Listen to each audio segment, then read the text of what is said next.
I want to talk about a very cruel thing about modern female nature. This is the number one thing that has destroyed the traditional dating and relationship dynamic in the modern day, making most men frustrated and misogynistic. In fact, it's my opinion that this is the biggest reason why the number of men going MGTOW is increasing day by day. Let me explain this using actual research. It's called a Pavlov dog's experiment. Basically, they did this with a dog. When they rang a bell, they would alternate between beating the dog and giving it food. Cruel experiment, I know, but look at what happened. The dogs entered neurosis and most of them just broke down. Absolutely lost their minds. In a nutshell, that's what modern women do with men. Women send subtle, ambiguous signals of interest. Then when a man approaches, he sometimes gets praised for his confidence and initiative, but other times gets shamed for being a creep. What's more, there appears to be no pattern except the fact that women reward hot-looking men for their confidence and shame the ugly men. Not only is such behavior so incredibly hypocritical, but it has also turned many men to feel guilt, anger, and frustration.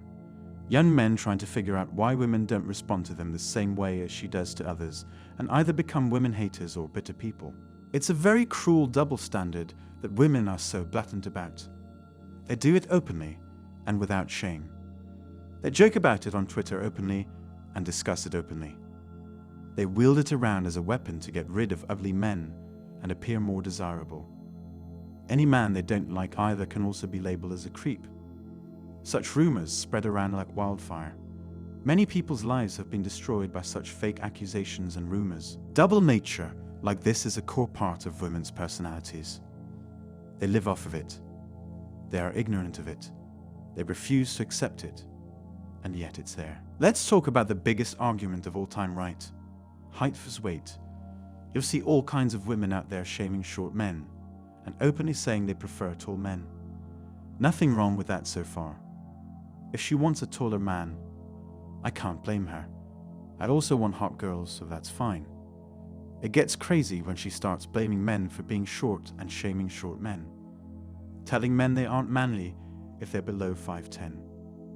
Height may be a factor in attraction, but it's not such a massive factor that women base all their priorities on that and ignore everything else. Even men don't do that. No one calls out women on this. No one tells a woman that she is unfair to hold huge standards that never mind half, even 90% of the guys can't meet. That's how rare a height of 6 feet plus is. Many men have started to come back to this question by saying I prefer a woman who weighs in this range, and all hell breaks loose. They even invented a new term for it called fat shaming. Men coming back with a simple insult like that hurt them so much that they started an entire campaign on it. It doesn't help that the corporates jumped on it the moment they got the opportunity. It's so ironic that women will just about jump on trends and corporations play that to the fullest. So now we have women that look like whales and women that can barely walk and fit into clothes doing modeling. It's almost fascist in a certain way by teaching us how to think. They're forcing a standard of beauty, forcing it down our throats. Force us to like something that goes against our nature completely. Do you see the double standard here? Men got shamed for their heights for years for something that they never had control over. But when women got back at women for their weights, for preferring a certain weight, women lost their minds. They blamed the patriarchy. They blamed men for imposing their cruel standards out there. Made themselves the victim by saying she has to get out in public every day and she is fat because of body dysmorphia. Well, you can trust a woman to just make herself the victim, regardless of the situation. What is even so hard about it? Just stop eating so much and voila, you'll be fitter. It's something that you have control over. I'm telling you, if men had control over their heights, very few men would be short. Because men take action. Women take it personally and moan about it. That's why I said above, their double standards are almost unconscious. They're themselves ignorant about it. They've grown into a world where big corporations and media will sell them anything to preserve their fever mind state. Women are hypergamous. They will impose higher and higher standards on men. The better looking men are there in the environment, the more they will form their opinions and rank you. The trouble with this is that women can see the 1% of the 1% of the men in the world because of the internet. This has given them a very inflated meter to rank men by. This is in women's nature. This is how they were evolutionarily designed. In a way, you can't fully blame her for acting this way for her double nature. You might be able to talk to a rational woman about this, and she might still portray those traits. They really can't help it. These double standards of treating high-value men differently are what made sure society was able to reproduce with only those men who've proved their worth. In the modern world, these principles have gone to ruin because when she's judging you by the 1%, any above-average man will appear stale. Women are also led by their emotions. She is intimidated the same way when an average guy approaches her and a good-looking guy approaches her. But if the guy is insanely high value and desirable, her emotions will hijack her system. She will just act differently because she wants to date that man. If the guy is below average, not only will her emotions not get in the way, she'll get an even more inflated ego. She will enjoy that attention and then insult the man to rub the point even more. When you realize that this is happening all the time in clubs with women, you'll understand how much of inflated ego women have developed.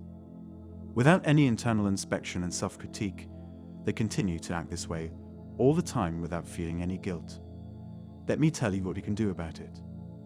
Because there's no point rambling on about how cruel women are if there's not a lesson to be had. Look, the harsh truth is there will always be men running after women like the dogs in the research. You can't change anything about that. What you can do is not be among them. Women will always have that crowd in front of them. They will throw those mixed signals out there and utterly reject and insult the guys who answer. You need to make sure you're not the one getting rejected by those women. You need to quit the game and pursue them in a different environment, in a place where you hold the power. That's the intelligent move, really. You shouldn't try and game her in a club where 10 guys are already trying to get her attention. She already has an inflated ego there. You're not going to gain anything by chasing her unless you're already something in your life. You know what? As a general rule, just stop chasing women altogether. Approaching women is one thing, but chasing women just kills your dignity as a man. You are basically putting yourself in a weaker position and inflating her ego. You're making yourself a major target for her double-standard nature. She's going to reject you so hard without giving your existence a second thought. But when you ignore her, when you focus on yourself, you do not pay attention to her. That's when she'll start going mad. Another double standard you see. There will be thousands of men chasing her, and you know they'll be ready to do anything for her, but she doesn't. She will go for the man who's focused on himself and his purpose. I guess that tells you all you need to know about women. That's all for today. Give this video a thumbs up and don't forget to subscribe to the channel.